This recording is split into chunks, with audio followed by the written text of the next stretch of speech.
It's the most wonderful time for many parents. For kids, not so much. For schools, teaching remains job number one. While the 3 R's are important, security remains a constant test. Call 6 investigator Rafael Sanchez now with the changes being made by one district to better protect students and staff. A new concealed carry policy in the North White School Corporation will allow 14 administrators to carry a gun in school. The laws changed in the state of Indiana to where you can do this now, and because the law changed, that prompted my board to be proactive in their thought process and have a discussion on whether they wanted to allow people to do this or not, and they developed the policy according to their thoughts and beliefs.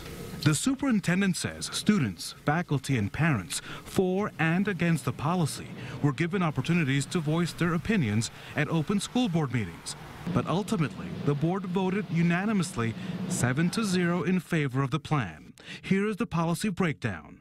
The board requires the weapon be a semi-automatic, not a revolver, and that weapon cannot be chambered. The ammunition must be frangible, meaning the bullet must fracture on impact to ensure the safety of those around the fired bullet.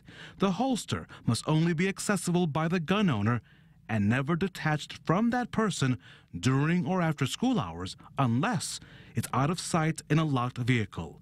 Lastly, people in the program must pass training sessions and an annual psychological evaluation. Nobody wants to see any school having issues with security.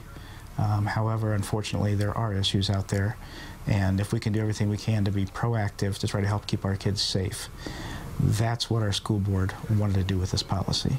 It's about keeping our kids safe, giving it as another layer if, in fact, the administrator felt comfortable doing that. In Monon, Rafael Sanchez, RTV6.